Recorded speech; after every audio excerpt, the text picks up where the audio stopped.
Yes, indeed. One of these beautiful, rainy, windswept evenings in Long Beach.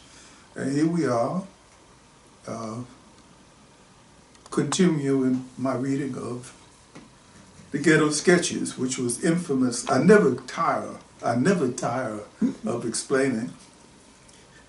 I'm reading from a book that should be called Ghetto Sketches 2. But in the original version of the book was called The Busting Out of an Ordinary Man, which is a cover and a title that the publisher and the editor stuck on the book because they had a spare cover lying around somewhere for another book. The reason I'm saying that is because those of us who are artists are frequently mistreated by insensitive people who couldn't possibly understand what it would feel like to have a book called one thing after you dredged it up out of your creative energy. To have a book entitled one thing and then have it published under a title that had nothing to do with the book that you wrote or had nothing to do with anything other than that fact that they had a stray cover lying around. I make frequent reference to the fact that I had really a trouble relationship with the publisher, the Holloway House people, Bentley Morrison, Ralph Weinstock. I mention their names almost affectionately because it was kind of an affectionate antagonism. They hated me and I hated them back, but I had something they wanted and they had something I wanted. So it was kind of even in a way. I have had friends ask me, how could you go through 20 years, almost 20 years with Holloway House after having had 17 books published by them? Okay, well, each one of the books was a trial balloon. And after about the third one, I was sick and tired of the kind of treatment they gave the books and the authors. But then a very interesting thing occurred to me because I was at the same time making an effort to appeal to Random House and Little and Brown and some other major companies. In addition to the black publishing house, One World, I found out that I could have books from any genre published by Holloway House, which was something that was meaningful to me because I had no intention of becoming a one-shot writer. You know, I have a lot of different interests, always have had. And to Holloway House credit, to their credit, they were okay with that. We had arguments about what I should be doing. I always won those arguments because I only said what I said, which was that I'll either write what I want to write and you'll publish what I write, or you can just simply stop publishing whatever I give you. Simple as that. Mm-hmm. They decided to just simply ignore my arrogance and continue publishing books. So I wound up having 17 books published by Holloway House. Like I say, it was just friendly animosity. Business. Which has always lasted in my life, and I'm not bitter. They are. Well, they did. Mm-hmm. Here's looking at you kids. He's looking at you, kid. On with the show. On with the show. Mm-hmm. We're on chapter 2 of the Ghetto Sketches, and for those who've been following it, as you know, we're going in and out of family circles and in and out of things that are happening in this particular neighborhood. This particular chapter is called Getting There, like getting there. Sweet Peter Dieter, now known by his given name, Peter Dawson, but still better known by the regulars as Sweet Peter Dieter, ex-pimp, ex-dope peddler, ex-gambling house owner, ex-con man, ex, calmly shuffled the pages of his notes. sitting on stage at Anastasia's College for Girls. He stared up through the slitted Gothic windows at the clear, bright autumn sky. Tuesday weather, an old con buddy called it. He glanced down at the first row of multicolored, fleshy teenage knees, catching sight of a thigh crossed over a thigh, the taut young meat straining under its short pleated covering, and sighed. God, he asked himself, directing his eyes back up through the slits. God, what the hell am I doing up in here?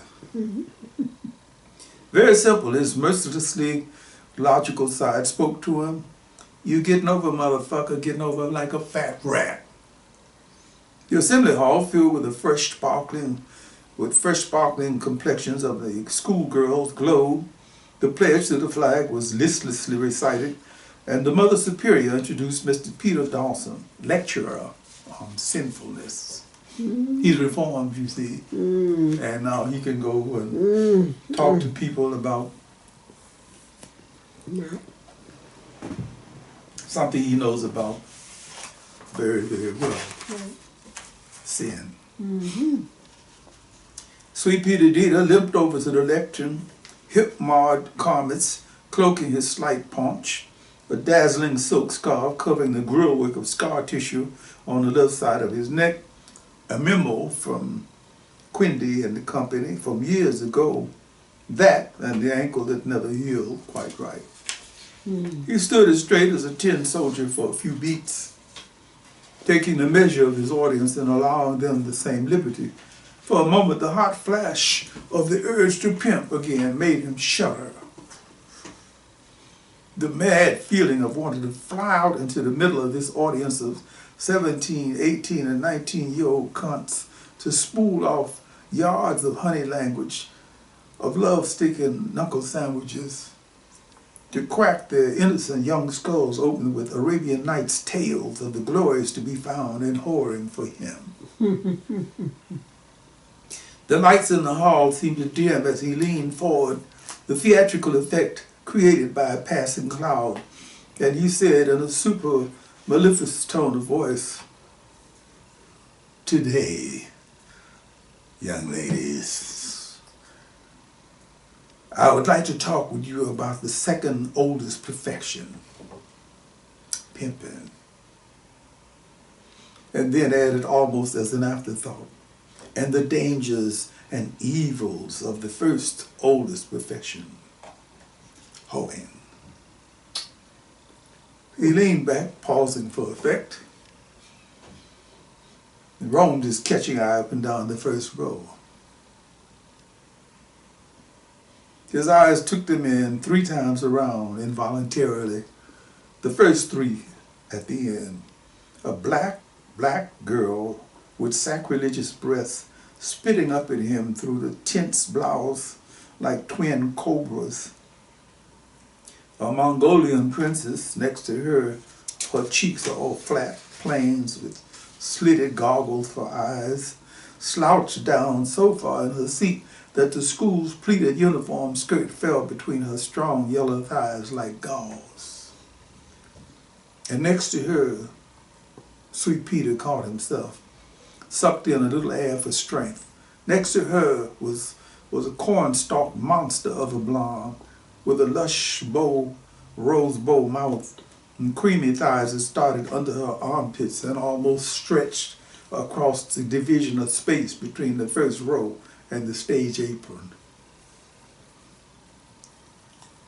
He shook his head sadly, as though lamenting the evils of pimping and whoring. Smiled accidentally at the crusted face of the Mother Superior seated on stage to his left, and turned back to face the 846 challenges to his self-control. Yes, today, young ladies, I'm going to talk to you about 2 of the world's worst professions. I speak to you as an ex-member of one of those professions. I leave it up to your imaginations to guess which one I was into. He felt a slight dampness swell under his armpit as the Mongolian princess, an overgrown Lolita, holding eyeball-to-eyeball contact with him, gently scratched her crotch.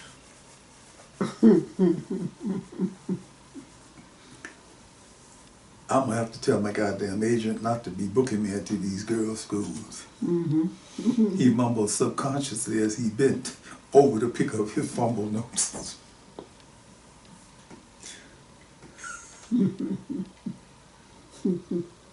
Persevere, persevere. I know you can see it. Yeah.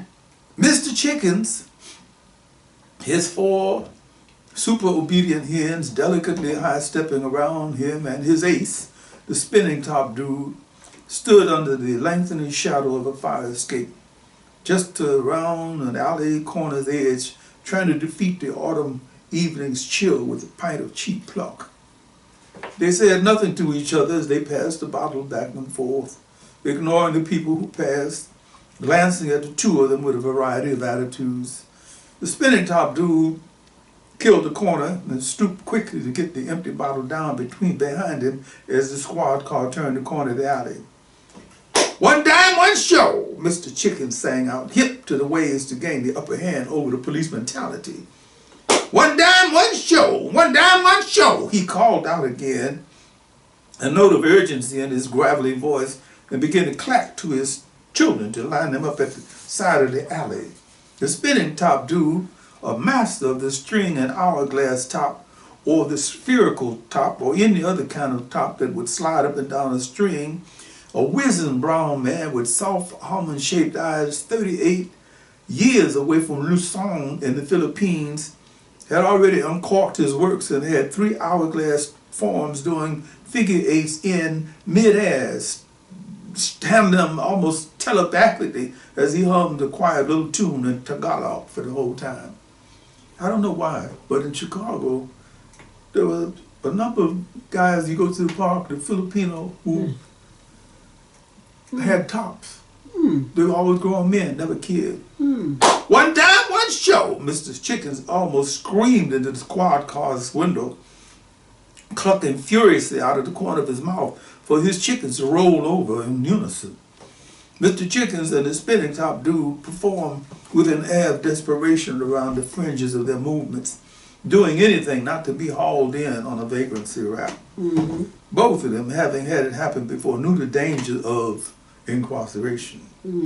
For Mr. Chickens, it meant that his precious chickens would be disposed of in somebody's skillet. The spinning top dude's tops confiscated, their art lost. The spinning top dude hummed louder, paralleled 3 sandalwood carvings through an intricate cat's cradle behind his back, while Mr. Chickens half-stepped through a Roomba with his hens. The 2 cops, one black, the other white, looked at them contemptuously from the warmth of their squad car. The black one sarcastically tossed a $50 at Mr. Chicken's feet. "Let's see that fucked up tightrope thing you guys do."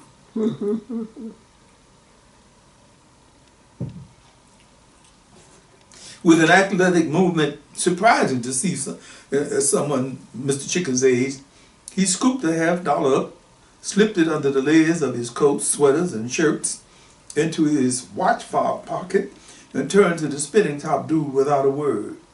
Their movements synchronized. The spinning top dude popped the last top off of the string and into his side pocket, held the end of the string out to Mr. Chickens as they both knelt on the cold pavement of the alley. Mr. Chickens flicked a few corn chips out of one of his many pockets to his ladies, chucked them lovingly until the lowered tightrope one by one, and pulled it taut as they scrambled across, wings flapping, bills open for balance. The spinning top dude spooled a cylindrical top onto the string behind the last high wire hen, and with the finesse of hundreds of hours of practice, popped the top high into the air at the end, as he, Mr. Chickens, and the hens made a deep bow to their snobbish audience. catch it on the stream behind his back almost as an afterthought. Seconds later, dude is bad. The two creatures in the car threw their heads back, laughing uncontrollably for a few carefree moments at the sight of the two pathetic figures, a dirty brick wall with obscene scrawlings on it, their background, a pile of smelly garbage to the left and right of them. The white cop, still red in the face from laughing so hard in his tight collar, leaned across his partners to say as they slowly pulled away, "All right, that's enough of that bullshit for today. You bums clear this alley. Next time we catch you loitering, we're going to run you in." The black one nodded in agreement, still smiling.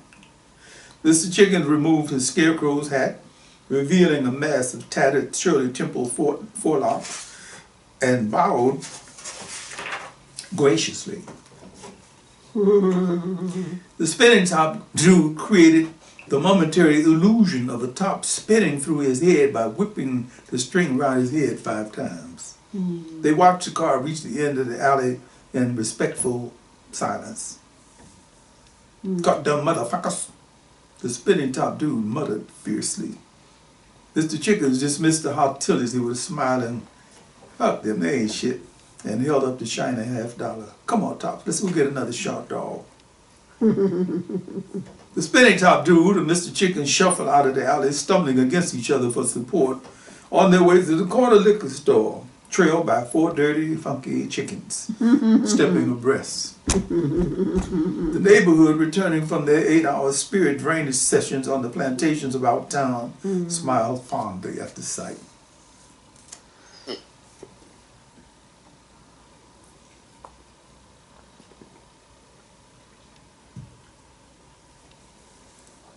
The Hope family, minus son number 1, Perry, off on a date with his bride-to-be, sat around the card table, dinner table in the front room, looking at an 8x10 photograph of a 2-story house. Nathan Holt, at 51, rangy and lean, passed the picture back to his wife, Diane, a sour look pulling the corners of his mouth down. Mrs. Holt placed the photo between her and her youngest son, rubbed shoulders with him excitedly. "Isn't it just lovely, Byron?" she asked him, her eyes shining. "Yeah, Mom, it's really out of sight." Nathan leaned back in his chair and lit an after-dinner cigarette, a heavier scowl crinkling his mouth, looking at his woman and son admire their prospective home. "I sure wish Perry was here," he grumbled. "Why, Daddy?" Byron asked in a very respectful voice. "Well," he directed his answer to his wife, "he's going to be living in this place too, so I don't see why we couldn't all sit down like folks and decide what we was going to do together." Diane, slightly exasperated, pursed her lips. "Now, Nathan, we've been over this 50 times in the last 2 months. Perry has already told us he's getting married and that he won't be living with us. So I don't think that he would have to say would be too important one way or the other." Nathan mumbled into his mustache and blew a thick patch of smoke across the table. Mother and son exchanged meaningful glances. "Nathan, we've got to get this straightened out right here and now for all time. We have a home paid down on. We've made all the legal arrangements and everything. Now just tell me, do you or don't you want to move out of this lousy-ass neighborhood and into this nice home out south or not? Which is it, damn it?" Father and son both reacted, slightly shocked to hear the lady of the house use profanity, an unusual act for her. "Oh, baby, don't all baby me, Nathan Holt. We've been up and down, in and out about this thing, and all you come up with is negative vibes. Now let's get it ironed out right now, once and for all." Nathan straightened up a little, determined not to be bullied. "Byron, leave us in here for a little while. Me and your mother have some important business to discuss." Byron, her mama's boy, 19 years old and feeling older, bristled slightly at his father for the 2nd time in his life, confident that his mother was going to back him up. "Why should I have to leave? This concerns me just as much as it does anybody. I mean, like, after all, I'm still living at home and I'm going to be helping to make the payments and everything. Diane Holt shot protective words between them quickly, preventing Nathan from heaving the table onto Byron's rebellious head. He's right, Nathan, he's right. Right down to the bone. This concerns the three of us more than anybody. Me, you, and Byron. He's right. Whatever you and I have to say should be said right here and now in front of Byron. She concluded, patting Byron's shoulder protectively. Nathan Holt, his eyes squint half shut with anger, slowly relaxed, seeing, despite his urge to kick Byron's ass, the validity of her statement. All right. I'll say what I got to say. Number one, I told you a long time ago, Diane, that I didn't give a muse at the fart for the idea of owning no house, nowheres, being stuck for no 20-year mortgage. She interrupted, bearing down. Yeah, that's true, but you did agree, if I remember correctly, that it wasn't making too much sense to keep on paying the kind of money for rent that we've been paying for the last 12 years. Got all the rats and roaches, Byron added, helpfully. Number two, if you all will kindly let me go on. Number two, I was against the idea of moving way out south where this place is with all them sedity niggas, because Diane, on top of his semi-arguments unmercifully, yes, Nathan, you were against the idea of moving out south at first, but then you rejected the north side because you said you didn't know anybody over there. You said you didn't like the west side because what you call all them crazy-ass Mississippi niggas running around with switchblades. We don't have anything but the lake to the east of us, so it actually was your idea to begin with to move out south if we were going to buy property anywhere. Tell the truth. She's right, Daddy, Byron added solemnly, feeling more heroic every moment that passed without his father attacking him. Nathan Holt stubbed out the fag end of his cigarette, lit another one, and stared out of their front room window, pissed off. The L train, passing by a couple of blocks away, shot past his view and gave the apartment its customary tremor. The squalling of a police siren, shotgun blast, or the backfire for someone's car, coupled to an obscene argument being had on the sidewalk below their window, filtered up to his ears during Father Holt's silent interim. Well, he asked finally, what y'all want me to say? Tell Mama you dig the idea of us owning a pad of our own, Daddy. Byron blurted out an earnest look on his thin, sensitive face. Mrs. Holt waved away the suggestion with a fluttered movement of her hand, her head lowered sadly. No, Byron. Don't ask your father to do no such thing. She paused as though searching for something to say that she couldn't find the words for. Heavy old woman's line suddenly etched in her face. You know something? She continued thoughtfully, speaking to no one in particular. Just about all my life, I've had someone accuse me of wanting more than they thought I was entitled to. When I was young, down home with my light skin and what they used to call good hair, colored folks was on my case because they thought I was trying to be white. While the Peckerwoods called me an uppity nigger wench who was always full of sass. Diane, she ignored her husband's attempted interruption, speaking though she were in a trance. Then, later on, after we moved up north and I had a chance to go to junior college for almost 2 years, I had people tell me that it didn't make any sense for a black girl to be wasting time in school. Because all I was going to do was get married and have babies. Mama, I resented that for a long time, that is, till I got married. Got lucky would be a better way to put it. And had a couple beautiful sons. The apartment had developed an eerie look, lit the front of the room by the flickering neon lights from outside, from within, from the kitchen light shining through the hallway. Nathan? She veered off at him suddenly. Yeah, baby, he responded in a low voice, Remember what it was like for us when we first got married? How hard things were right after the Depression? Mm-hmm. Nathan nodded, his face a glacial African mask in the dim light. She looked at Byron warmly, mother's memories swelling her mind, raising two screaming, hungry. At one point, I thought Perry was going to eat me alive. People were having it harder than they'd ever had it, but we kept right on pushing. Yes, indeed, we kept right on pushing. Mm-hmm. Byron folded his arms and leaned on the table, staring at his mother reverently. She reached across the table and placed her hand on top of her man's big work-vain paw. We kept right on pushing because I have a man who has never let me down.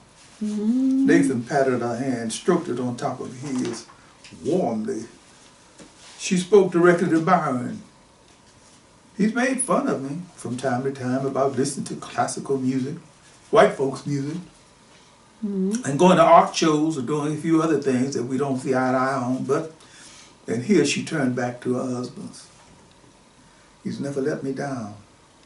Now, after we've gone through all kinds of trials and tribulations to make ends meet, fought with your folks and mine, yours, because they didn't think I was good enough for you, and mine, because they thought I was too good for you.